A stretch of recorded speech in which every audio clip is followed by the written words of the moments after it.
We're about to go live here on Wall Street Sizing Up as soon as I get the red light here. And we are live on YouTube. This is Wall Street Sizing Up. You have found stock market news today, February 26th, the year of our Lord 2021. We do it every day. I just got off the golf course because I had to get a break. These choppy markets are tough, but this is the quick bites. This is the quick takes on the news that for the geeks and the traders and the misfits of the markets. And we try to give you stories that CNBC does not report on. So let's do that first. Let's go to markets and get right to it. I know that I tried this under 10 minutes, but today the markets were definitely mixed. We had a bloody Dow down 469. It looked like it was going to, this morning, it was down, it fought its way back, and then it finished the day just about the low point from this morning. Dow was up 72, but the S&P was off 18. Winners today were Fisker, OCGN, and XTNT. I didn't see any losers that I knew of. Going through here real quick. The big news is, look, here's the thing. I did a TikTok on this. If you want to find us on TikTok, we're stocktrade.tips. You can find us. I actually got a heck of a following there, and like the 10 videos that I've done, it's more than YouTube. It's crazy how TikTok can get you there faster. YouTube, you need to catch up, bro. So 10-year Treasury yield clearly yesterday hit 1.6. Today we are at the trading view. You can see that this is yesterday. Actually, this was today, and it came down. Actually, it was, yeah, this is today. So it did hit, it went back to 1.5, didn't hit 1.6, it's down to 1.4. Here's the thing. It's the highest rate since January of 2020 now. The yields pulled back to, like I said, 1.4, but it's still significantly higher than it was during the pandemic. Here's the thing. The 10-year bond yield went up because nobody wants to buy the U.S. debt, so they had to raise the rate, right? Well, when the rate gets over about 1.6, the S&P's dividend rate is about 1.5. So people leave stocks and they go into the 10-year Treasury yield, right? So we're teetering on that. That is what's going on. So the threshold investors use to measure the relative attractiveness of stocks and bonds, right now it's a tight contest, right? So that's why you see this choppiness in the markets. The more bond yields, the more it competes with stocks. We all know that, right? Again, yesterday the yield on the 10-year note briefly surpassed what's known as the S&P's dividend yield. I talked about this, blah, blah. Threshold investors must use to measure the relative attractiveness of the stocks versus the bonds. Right now, it's a tight contest, and again, that's why everything is choppy. But it all starts with they had to raise the rate to make the 10-year Treasury yield attractive to bond buyers, right? That's not good for the U.S. because it's going to force the Fed. There's only two things that they can do, right? And both are not good. Really not good for. I mean, I think the money printer go bird. It's gonna be good for stocks. You need to get into like hard assets, but harder assets like real estate and gold and Bitcoin. But again, Bitcoin's been up and down as well too, right? Let's look what like Bitcoin's market was today. Well, that's the wrong one, guys. Sorry. Bitcoin right now is sitting at about, it's fallen to 46, around 46 on all the exchanges. 47 is where we sit today. That is not good. We are off our high of 57. So about 10,000 down from the high. All right, so let's go to Tesla. Tesla suspended production of the Model 3 at its factory in Fremont. You probably know that. Will be halted from February 22nd to March 7th. I did not know that. And the automaker hasn't provided a reason for the stoppage. Now, we do know that the semiconductor industry is behind, and that's the problem. In 2020, Tesla delivered a personal record of 499,000 vehicles that did not break 500,000, which is a 36% increase over 2019. So they're teetering. They need the semiconductor industry is the issue, and that goes back to the rare earth materials, and that's why we are long MP materials, which I think Chamath is behind. That they went public through a SPAC. DraftKings reported earnings early this morning. The stock soared 6%, closed within 4% of its high. Robinhood responded to Charlie Munger, saying it's disappointing and elitist comments on the investors who use its platform. Munger replied that Robinhood is luring people into engaging in speculative orgies. Remember, he's 97 years old. The airline ETF accelerated another 5%. Jets now has finished the month. It is up 22%. We just did a TikTok on it. We believe, I'll tell you what we believe. We believe a little airline out of Utah. So you can look that up. You can Google that. Is going to be a big, big winner. They have partnerships with all the major airlines. They're regional carrier up there in the northeast, northwest, if you would. So looking at that, well, I'll just tell you, it's SkyWest. All right. Next up is Bridgewater. Bridgewater's it does not want to invest in Bitcoin, but their CIO did explain why. His name's Patterson. Explains what could make the world's largest hedge fund invest in Bitcoin. On with Bloomberg TV on Wednesday, right? Patterson said first, Bitcoin's volatility needs to be reduced. First of all, Bitcoin's volatility was reduced until we got on this huge run, right? So that's kind of the deal. Right now, Bitcoin can move 10% on a tweet. I get it. That's not exactly a stronghold of wealth for the most institutional investors, adding that Bitcoin's volatility is about 10 times that of the US dollar and still double that of the Venezuela Bolivar, which is very, very unstable. And so that's what he sees, right? We see, or at least here at Stock Trade Up Tips, we see long term. Clearly, it is not gold, but gold does move, and gold has moved, not with the volatility of a Bitcoin, but yet when you have a strong parabolic move, that's what's going to happen.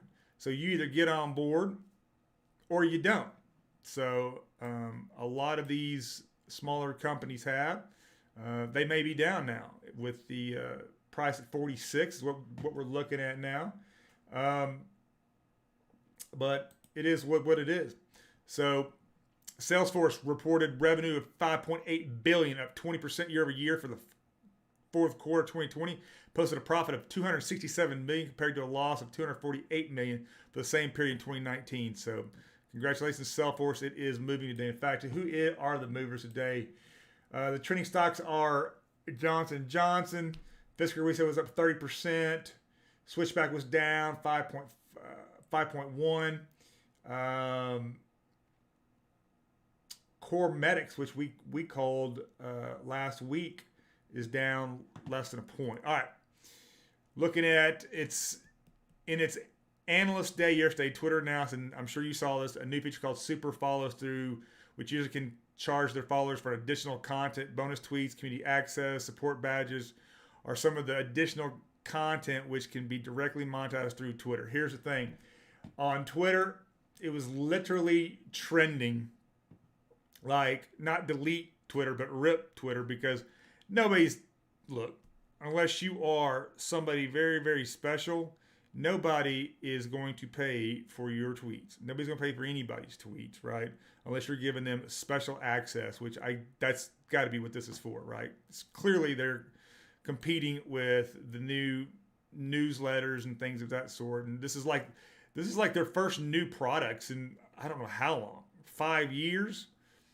So good for you, Twitter. I know Kathy Wood's a big ARK invest. By the way, she's having issues too. She's about to get squeezed, and I saw what she bought and sold today, and man, she is moving out of liquid stocks into illiquid stocks, and I love her. She's a hero.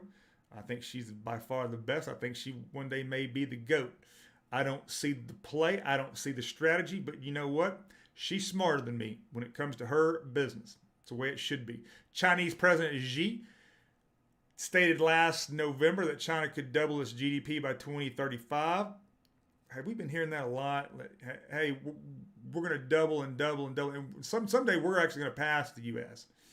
Well, economists now believe that that will be difficult. The task is achievable to double GDP by 2035. It is estimated the Chinese economy will surpass the U.S. in 2027. I don't know, man. We will see. I'll just see it when I believe it, because when that's supposed to happen, like in 2012 as well. Yesterday, Costco CEO Craig Jelinek said his company is bumping starting pay to $16 an hour. I know you heard that. One more than Target, Best Buy, and Amazon. We reported on that yesterday. But here's the cool thing. Costco has consistently paid employees more than retail rivals. Its 180,000 U.S. workers earn an average wage of $24 an hour and have received $2 an hour hazard pay through the pandemic.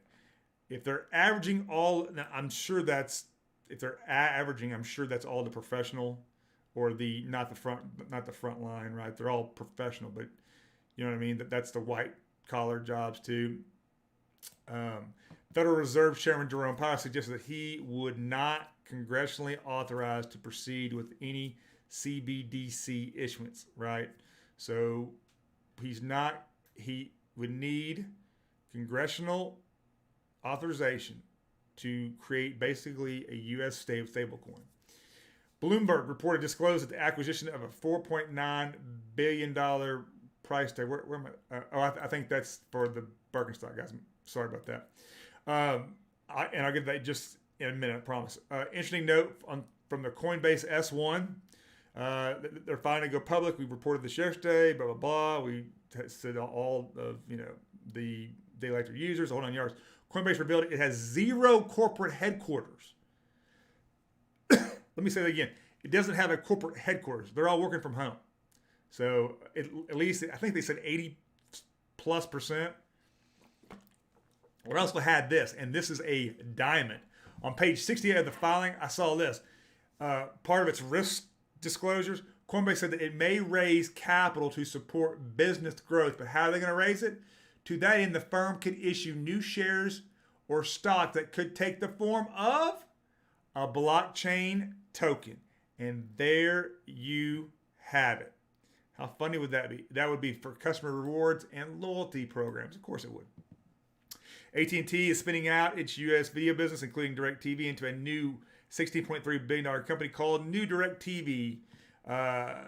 TPG private equity was involved in that. If you did not know, Jeff Bezos' space and rocket company Blue Origin announced it would delay the launch of its New Glenn rocket after it lost government contracts to Elon Musk's SpaceX.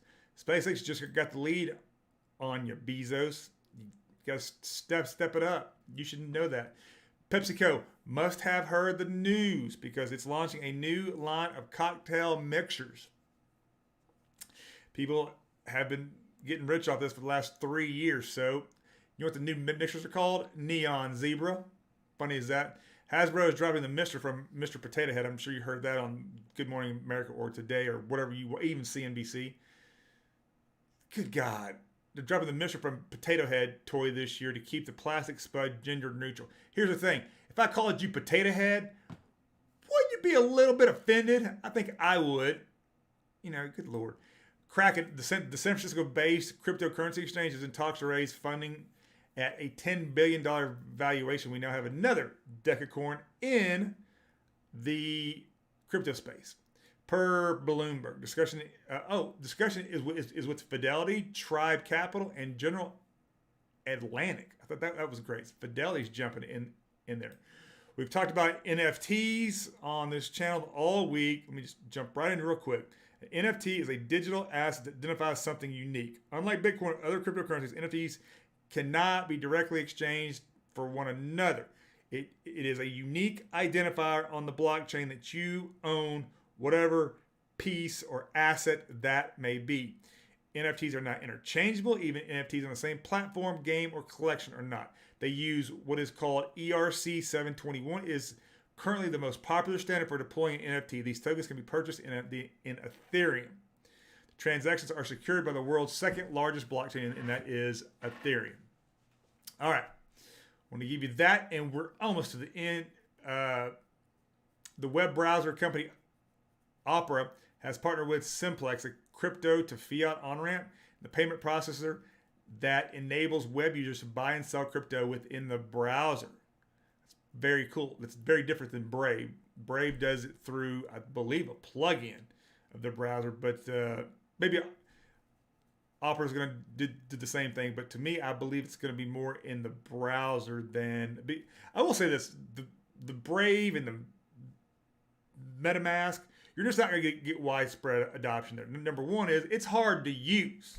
It really is. And I've been in crypto since 2012. It's hard to use for me, or at least when I, first got into the Brave browser. I think MetaMask is very tough to use. All right, here's what I was talking about.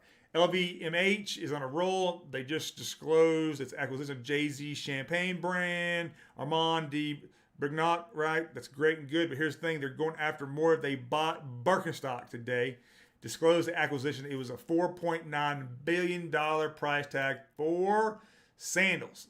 So there you have it. They now have Rihanna, they got Jay-Z, and they got Birkenstocks. So congratulations. That is your Friday stock market news today for February 26, 2021. Have a great weekend. We'll see you here on Monday. Watch your six. Go hard in the paint. Cheers, guys.